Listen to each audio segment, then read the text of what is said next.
অর্ধজাহানের খলিফা ওমর রাষ্ট্র পরিচালনা করেন। একটা সিকিউরিটি গার্ড নাই, কোনো বডিগার্ড নাই।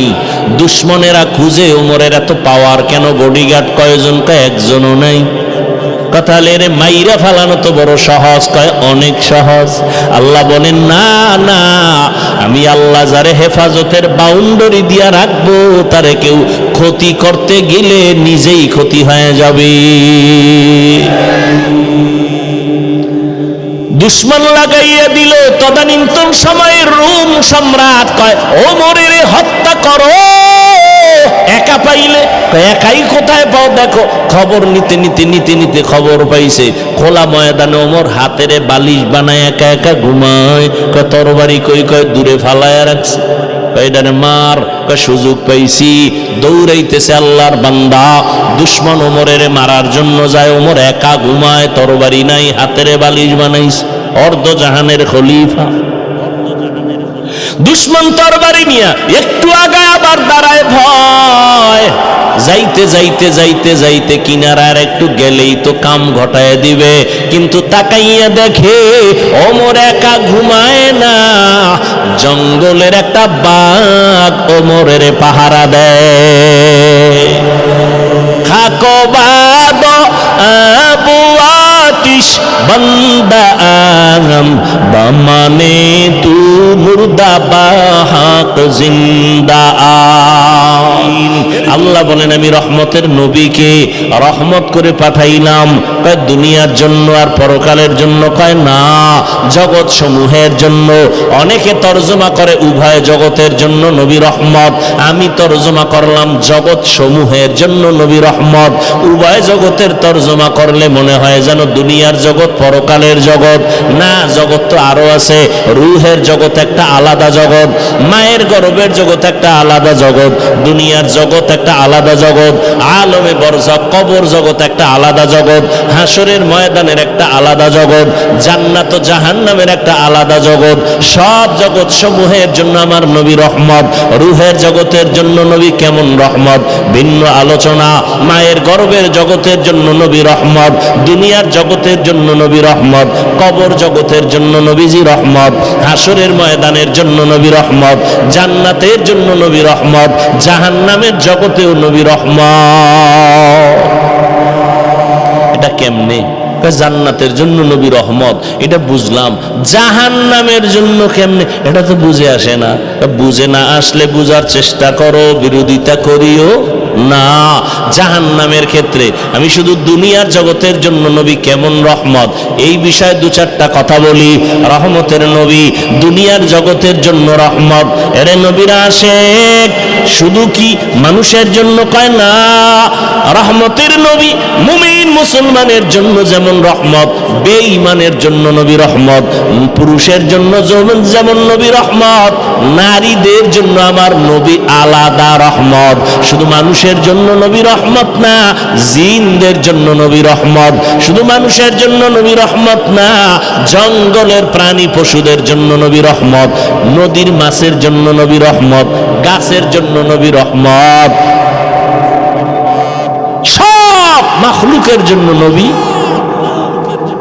আবু জাহাল হাতের মধ্যে পাথর নিয়ে কয় ভাতিজা মোহাম্মদ আছে কি বলতে পারো? কয় লাভ কি? কয় বললেই তোমারে নবী মানবো, কালেমা পড়বো। নবী বলেন আমি জানি না। কেন জানো না রে ভাতিজা? নবী বলেন আমি গাইবের মালিক না। গাইবের মালিক কে? আলিমুল গায়বি ওয়াস শাহাদাতি হুয়ার রাহমানুর রহিম।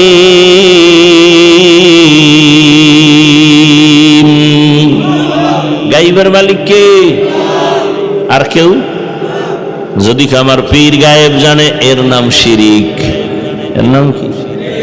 আল্লাহ বলেন আমান ইউশরিক বিল্লাহ ফাকাদ হারামাল্লাহু আলাইহিল জান্নাহ।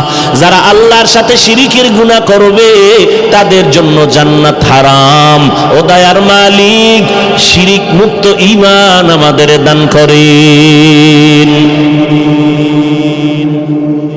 আবু জাহাল বলে আমার হাতে কি আছে? নবী বলে আমি জানি না। নবীজি বললেন হাতের মুষ্টিতে যা আছো তোমরা একটু আওয়াজ দাও। পাথরগুলো কালেমায়ে শাহাদাত পড়া শুরু করলো। কপাল খারাপ, আবু জাহিল্লা পাথরগুলো মাটিতে ফালায় কয় মোহাম্মদ বড় জাদুকর। কপালে কি নাই?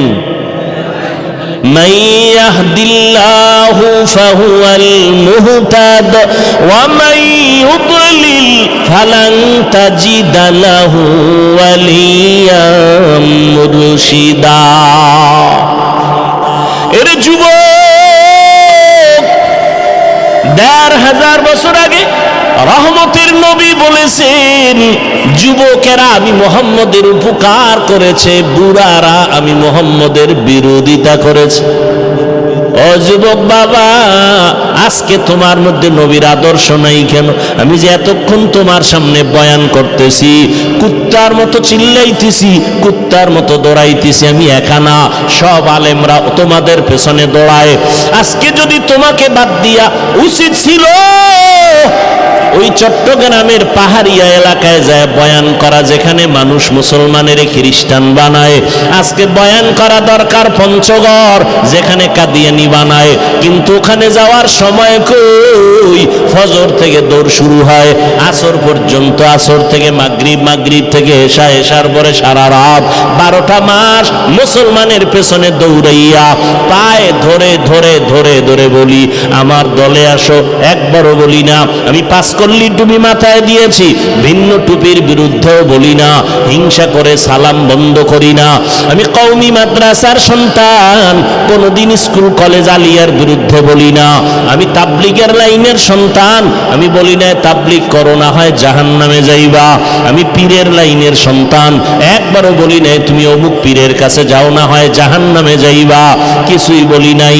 এত চিল্লা চিল্লি কইরা বিনয়ের সাথে একটা কথাই বলতে চাই বাবা, যেই লাইনে থাকো বাধা নাই, যেই তরিকায় চলো বাধা নাই। ব্যবসা করো আলহামদুলিল্লাহ, চাকরি করো আলহামদুলিল্লাহ, স্কুলে পড়ো আলহামদুলিল্লাহ, কলেজে পড়ো আলহামদুলিল্লাহ, ডাক্তার হও আলহামদুলিল্লাহ, ইঞ্জিনিয়ার হও কোনো বাধা নাই, একজন প্রফেসর হও বাধা নাই, একজন ডাক্তার হও বাধা নাই। তবে দাবি আমার একটা, বেয়াদব হইও না। তোমার ব্যবহারে যেন মা বাপ কখনো কষ্ট না পায়। ও যুবক, তোমার আচরণে যেন কোনো শিক্ষক কষ্ট না পায়, তোমার ব্যবহারে যেন কোনো আলেম কষ্ট না পায়, তোমার ব্যবহারে যেন কোনো মুরব্বীরা কষ্ট না পায়। তুমি এমন একজন ডাক্তার হও যে দ্বীনের উপকার হবে, উম্মতেরও ফায়দা হবে, এবং তোমার সম্মানটা মরিয়া গেল মানুষ দোয়া করবে তোমার সম্মানের সাথে। যদি এমনটা হতেই চাও, 2টা জিনিস তোমার লাগবে, লিখে রাখ। 2 জিনিস না থাকলে ডাক্তার হতে পারবি, জীবনে সম্মানের জীবন পাবি না। ইঞ্জিনিয়ার হবি ঠিক, সম্মান জীবনে পাবি না। হ্যাঁ, সম্মানিত ডাক্তার যদি হতে চাও, সম্মানের জীবন নিয়ে যদি ইঞ্জিনিয়ার হতে চাও, জেনারেল লাইনে থাকো আলহামদুলিল্লাহ, তবে সম্মান বড় দামি জিনিস। এটা পাওয়ার জন্য 2টা জিনিস তোমার লাগবে। কয়টা? 2 জিনিস লাগবে। 2 জিনিস না থাকলে আল্লাহর কসম সম্মানের জীবন পাবি না। এবারটা সম্মানের জন্য সার্টিফিকেট লাগে না? লাগে। সম্মানের চাবি কার হাতে? না কোনো দুনিয়ার সরকারের হাতে? দুনিয়ার সরকারের কাছে যদি চাবি থাকতো সম্মান কমানের, তখন হুজুর গো কবে কত আগে ফারাইয়া মারতো। কি চাবি কার হাতে? আল্লাহর হাতে চাবি। এই জন্য তাকাইয়ে দেখছো কত সার্টিফিকেট ওয়ালারও সম্মান নাই, আর সার্টিফিকেট নাই আল্লাহ তারে অনেক সম্মান দিছেন, আছে না নাই? মাওলার খেলা বড় কঠিন। আমার আল্লাহর কুদরতের কারিশমা তোমার বিবেকের সব উল্টা। 2 জিনিস অর্জন করিও। জীবনে ডাক্তার হলো, সম্মান তোমার সবার উপরে থাকবে। প্রথম লাগবে তোমার সুস্থতা। কি ঘুমাইতেছেন? প্রথম কি? দ্বিতীয় লাগবে তোমার সুন্দর চরিত্র। কি এই দোনোটারে গজব করছো মোবাইল দিয়া। একটু চিন্তা কর, এই বেটা যুবক বাবা, একটু চিন্তা কর, রাগ করিস না। পৃথিবীতে যত তুই বন্ধু পাইছ সব স্বার্থপর, খোদার কসম সব স্বার্থপর। আল্লাহর কসম করে বলি, নিঃস্বার্থ এই জমিনে তোর একমাত্র বন্ধু ওলামায়ে আহলে হক। এরা সব নিঃস্বার্থ বন্ধু, এদের কোনো স্বার্থ নেই। এই তুই আমারে গালি দাও জানি না, কথা হয় না, কি পরিমাণ গালি দাও, কি পরিমাণ বিরোধিতা করো, এরপরও কোনো প্রতিবাদ করি না। দেখলে সালাম দেই, বাবা কেমন আছো, বাড়ি কই, হাসি মুখে। ইমামের বিরুদ্ধে কত কথা, ইমাম কোনো দিন রাগ করে না, বরদোয়া করে না, গালি দেয় না। বেতন দেয় 10,000 6 মাস বাকি, কোনোদিন ইমাম সাহেব মানব বন্ধন করছে? জুমায় কইছেনি যে বেতনটা টাইম মতো দিবা, নাইলে আসর থেকে সূরা উল্টা পড়া হবে। নিঃস্বার্থ তোমার একমাত্র বন্ধু আলেম। এরে যুবক, দুই জিনিস তোমার লাগবে সম্মানের সাথে যদি তুমি জীবন চালাইতে চাও। এক নাম্বার কি বলছি? সুস্থতা। রাতের ঘুম হলো সুস্থতার জন্য মহা ঔষধ। আর এটারে জবাই করছো কি দিয়া? বাস, এখানে কোনো অস্টজ লাগবে না, এটা ডাইরেক্ট ওয়াজ। আর এটা আমাকে হুজুরে ওয়াজ না, গুগলে ঢোক, মোবাইল তো আর ছাড়বি না, জিব্রাইল আইলো। তাহলে আকাম না করে দিয়ে একটা ভালো কাজও কর, গুগলে ঢুইকা সার্চ দে রাতের ঘুম শরীরের ঔষধ কি হিসাবে বা কোন অংশ, সব ডিটেলস চলে আসবে।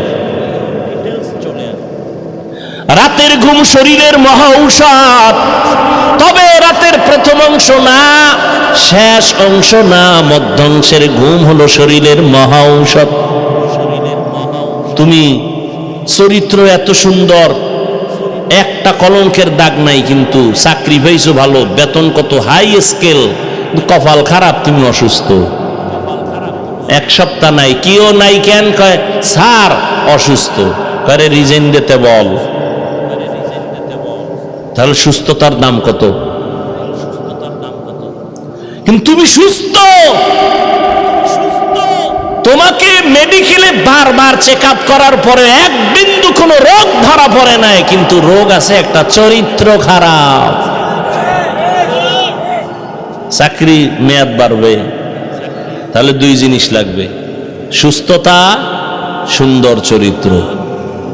সুস্থতার জন্য লাগবে একটু রাতের ঘুম, চরিত্র ঠিক করতে হলে লাগবে একদিকে মোবাইল ছাড়ো, অন্য দিক থেকে মদিনাওয়ালার আদর্শকে আঁকড়াইয়া ধরো।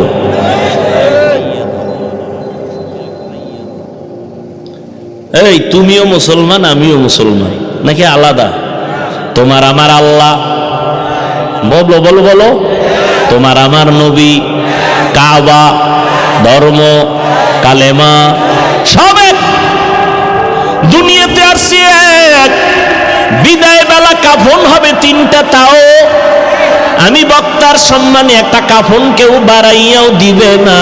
তুমি গরিব হওয়ার কারণে কাফন একটা কমাইয়াও, সবার বেলায় কয় কাফন, কালার হবে আলাদা। আলেমদের কালার একরকম, যারা আলেম না তাদের কাফনের কালার আর একরকম, তাবলিগওয়ালাদের কালার একরকম, চরমনাইওয়ালাদের কালার আর একরকম। কে ধনী, কে গরিব, কে আলেম, কে মূর্খ, কে ডাক্তার, কে রুগী, কে ইমাম, কে মুক্তাদি, কে তাবলিগ, কে চরমনাই, কে আওয়ামী লীগ, কে বিএমপি। সাদা কাফনে যেদিন ঢুকবি সেই দিন সবার মাস্তানি বন্ধ হয়ে যাবে। কাফনে লেখা থাকবে বড় হুজুরের লাশ, থাকবে মন্ত্রী মহোদয়ের লাশ, সব একাকার। কবরের সাইজও হবে এক, নাকি নোয়াখালী, আপনাদের কুমিল্লা, লাঙ্গলকোটের মানুষের কবর 10 হাত লম্বা হবে, সবার কবরের সাইজও এক। কবরে প্রশ্ন হবে সবার বেলায় 3টা, তাও এক। আমাকে যেই প্রশ্ন, আপনাকেও সেই প্রশ্ন, বেঈমানেরও সেই প্রশ্ন, নারীকেও সে একই প্রশ্ন, পীরকে যেই প্রশ্ন, মুরিদেরও সেই প্রশ্ন। 3টা প্রশ্ন সবার বেলায় এক। রবের পরিচয় দাও, ধর্মের পরিচয় দাও, রহমাতুল লিল আলামিনের পরিচয় দাও।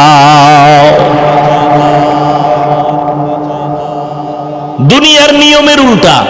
ক্লাস 1 এর প্রশ্ন আলাদা, 2 ক্লাসের ছাত্র ছাত্রীদের প্রশ্ন আলাদা, 8 এ যারা পড়ে তাদের প্রশ্ন 9 এ যারা পড়ে সমান। অথচ আমার মাওলার কুদরত কেমন! তুমি ধনী হও, গরিব হও, সাদা হও, কালো হও, শিক্ষিত অশিক্ষিত, আলেম মূর্খ, যেই লাইনে থাকো না কেন, প্রশ্ন সবার বেলায় এক তিনটা। রবের পরিচয় দাও, ধর্মের পরিচয় দাও, রহমতের নবীর পরিচয় দাও। এই প্রশ্নের জবাব শুধুমাত্র হুজুরেরা ছাড়া কেউ পারবে না। কি হুজুরে পারবে? গ্যারান্টি আছে। এই জন্যই তো জান্নাতের টিকিট হাতে পাইয়া আবু বকরের কান্নার আওয়াজ, ওমরে ফারুকের কান্নার আওয়াজ, যেই ওমর 27 বছর বয়সে রহমতের নবীর হাতে হাত লাগাইয়া কালেমার পতাকা ধরলেন কয় বছরে? জোরে কও। এই ওমর রসুলের হাতের বরকতে এত পাওয়ার পেয়ে গেছেন, রাস্তা দিয়া ওমর চলতেছে, শয়তান ভয়ে অন্য রাস্তায় দৌড়ায়। যেই শয়তান আল্লাহর সামনে চ্যালেঞ্জের মোকাবেলায় দাঁড়ায় গেল, আর ওই শয়তান কারে ভয় পায়? এবার চিন্তা করেন ওমর বেডাটা কেমন। 27 বছরের মুসলমান, 27 বছর বয়সে নবীর হাতে কালেমা পড়ছে হযরত ওমর। কথার আগে তরবারি রেডি, শয়তান দেখলে দৌড়ায়। ওয়ার্দজাহানের খলিফা ওমর রাষ্ট্র পরিচালনা করেন, একটা সিকিউরিটি গার্ড নাই, কোনো বডিগার্ড নাই। দুশ্মনেরা খুঁজে ওমরের এত পাওয়ার কেন, বডিগার্ড কয়জন? কয় একজনও নাই। কথা রে মাইরা ফালানো তো বড় সহজ, কয় অনেক সহজ। আল্লাহ বলেন না না, আমি আল্লাহ যারে হেফাজতের বাউন্ডারি দিয়া রাখবো, তারে কেউ ক্ষতি করতে গেলে নিজেই ক্ষতি হয়ে যাবে। দুশ্মন লাগাইয়া দিল। তদানীন্তন সময়ের রোম সম্রাট কয় ওমরের হত্যা করো, একা পাইলে। একাই কোথায় পাও? দেখো খবর নিতে নিতে নিতে নিতে খবর পাইছে খোলা ময়দানে ওমর হাতের বালিশ বানায় একা একা ঘুমায়। তরবারি কই? কয় দূরে ফালায়া রাখছে। কয়ডানে মার। কয় সুযোগ পাইছি। দৌড়াইতেছে আল্লাহর বান্দা, দুশ্মন ওমরের মারার জন্য যায়, ওমর একা ঘুমায়, তরবারি নাই, হাতের বালিশ বানাইছে। অর্ধজাহানের খলিফা, দুশ্মন তরবারি নিয়া একটু আগায় আবার দাঁড়ায় ভয়। যাইতে যাইতে যাইতে যাইতে কিনারার একটু গেলেই তো কাম ঘটায় দিবে, কিন্তু তাকাইয়া দেখে ওমর একা ঘুমায় না, জঙ্গলের একটা বাঘ ওমরের পাহারা দেয়। খাকো বাদ আবু আতিশ বন্দা আম বামানে তু মুর্দা বাহাক জিন্দা আত। এরে যুবক, ওই ওমরের ইতিহাস ভুলে যাইও না রে বাবা। আমি তোমাকে একবারও বলি নাই স্কুল কলেজ বাদ দিয়ে আসো, মাদ্রাসায় হুজুর হয়ে যাও, পাগড়ি লাগাও, বলি নাই। ওখানে থাকো, ডাক্তার হও, ইঞ্জিনিয়ার হও, এসপি হও, ডিসি হও, এমপি হও, মন্ত্রী হও। আমাদের মুসলমান সব লাইনে লাগবে। আমাদের মুসলমানের জন্য গৌরব ডাক্তার হওয়া, ইঞ্জিনিয়ার হওয়া। না গৌরব না? ডাক্তারি পড়তে গিয়া ও বাবা তোমার কাছে দাবি আমার একটা, রহমতের নবীর আদর্শের মালা গলায় লাগাও, মা বাবার সাথে বেয়াদবি করবা না, আলেমের দোয়া নিয়া পরামর্শ নিয়া নবীর তরিকা মানিয়া চলো, 5 বেলার নামাজ পড়ো, নবীর তরিকা মানিয়া জবানটাকে হেফাজত করো, কারো ক্ষতি করবা না, কারো বরদোয়ার তলে পড়বা না, আলেমের পরামর্শ নাও, মা বাবার দোয়া নিয়ে চলো। আল্লাহর কসম, মা বাবার দোয়া ছাড়াই চেয়ারে বসে বসতে পারি নাই, মা বাবার কান্না আর দোয়া ছাড়া তুমি পরীক্ষায় পাশ করতে পারো নাই, মা বাবার চোখের পানি দোয়া ছাড়া তুমি টাকাওয়ালা হতে পারো নাই, ব্যবসায় লাভবান হতে পারো নাই। মা বাবার দোয়া চোখের পানি, ওই মা বাবারে কষ্ট দিবা না। আর যেই শিক্ষক তোমারে হাতে কলমে কষ্ট করে মানুষ বানাইছে তার সাথে বেয়াদবি করবা না, মুরব্বীদের সাথে বেয়াদবি করবা না। মনের কষ্ট তোমার জন্য বড় অভিশাপ। মুরব্বী কষ্ট পায় বলছে আহ, ওই আহ গিয়ে তোর কপালে লাগবে অভিশাপ। ও যুবক দেখো, তোমার লাইনে থাইকা নবীর তরিকা মতো চলা যায়নি। অনেকে বলে কেমনে, দেখো তাকায়া বাবা, স্কুলে পড়ে কলেজে পড়ে তোমার মতো যুবকেরা 5 বেলার নামাজ পড়ে আসেনি, সত্যটা বলো। তাহলে তোমার কাছে আমার প্রশ্ন, তুমি কেন পারো না রে বাবা? এর কথা কি তুমি বিশ্বাস করো না? ও যুবক বাবা, তোমার মতো যুবক তাকায় দেখো রে, আবার পুলিশ বিডিআরের চাকরি করে নামাজ পড়ে, তুমি কেন পারো না? তোমার মতো সন্তান রাস্তায় গাড়ি চালায়, নামাজ ছাড়ে না, তুমি কেন পারবা না? কৃষি কাজ করে, নদীতে মাছ ধরে, নামাজ ছাড়ে না, তুমি কেন পারবা না? এখনো সময় আছে, তওবা করে নাও। আল্লাহকে মনে মনে তওবার নিয়তে বলো, মনে মনে, ও দয়ার মালিক, জীবনে শয়তানের ধোকায় পড়ে দুনিয়ার লাইনে ভরিয়া আজকে নামাজ তো কম সারি নাই, কত গুনাহ করলাম, হাতের গুনাহ, চোখের গুনাহ, কানের গুনাহ, জবানের গুনাহ। ও আল্লাহ, একবারও চিন্তা করলাম না যে আমি একা একা কবরে যেতে হবে। আমার কবরে কেউ যাবে না, কই মা, কই বাবা, কই আপনজন, কই বন্ধু বান্ধব, কেউ যাবে না। আমি একা একা সাদা কাফনের প্যাকেট হয়ে কবরে থাকতে হবে। আল্লাহর কোরআন সত্য, 1500 বছর একটা মিথ্যা কেউ বের করতে পারে নাই। ওই কোরআনে আল্লাহ পাক রব্বুল আলামিন গুনাহগারের জন্য জাহান্নামের আযাবের বয়ান করেছেন, নেক আমলওয়ালাদের জন্য জান্নাতের সুসংবাদ দিয়েছেন। ও যুবক বাবারা, আজকে নামাজ রোজা ঠিক রাখার পরে কই আমগো সম্মান তো কমলো না। আল্লাহর মোহাব্বত নিয়া তওবা করো, তুমিও রেডি হয়ে যাও। মরিয়া গেলেও যাবা, আর নামাজ ছাড়বা না, বেপরদায় চলবা না, মা বাবাকে কষ্ট দিবা না, নবীর তরিকার বাইরে চলবা না, নবীর মোহাব্বত নিয়া, উলামায়ে কেরামের পরামর্শ নিয়া 5 ওয়াক্ত নামাজ পড়বা, মা বাবার দোয়া নিয়ে চলবা।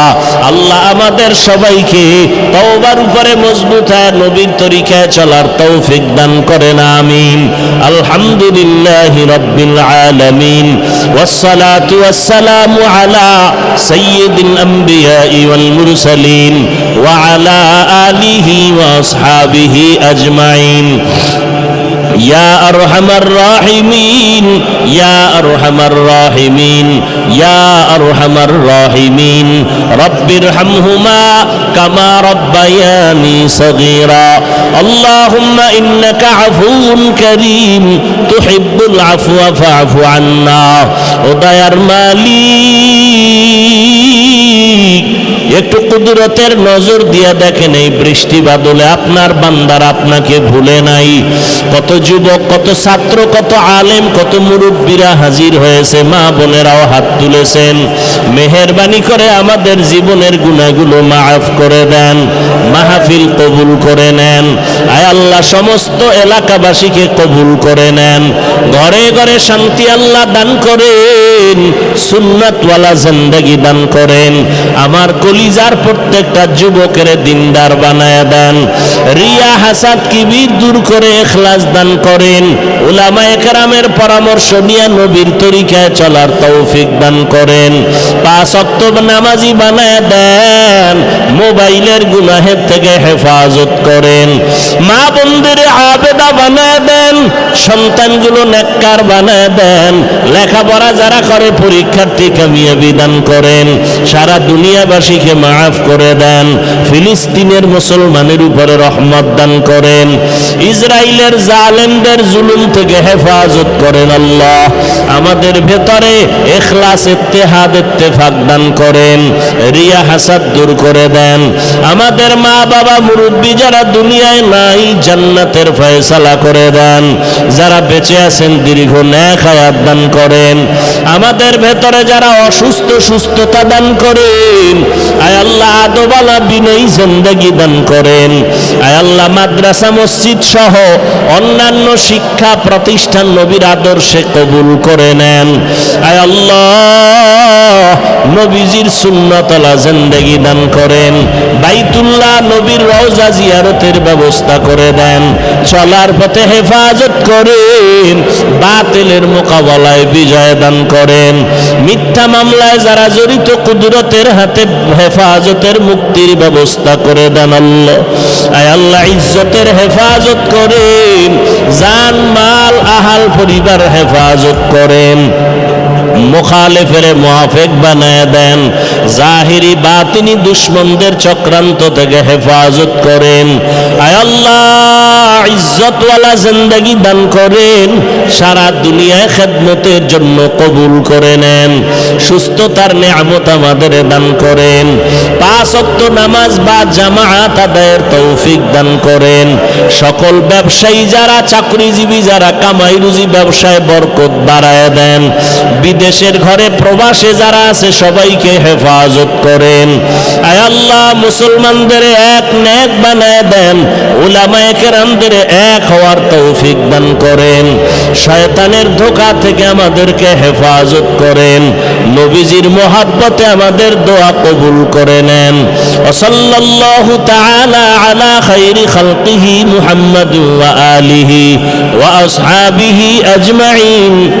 আমিন আমিন আমিন বিরহমাতিকা ইয়া আরহামার রাহিমিন।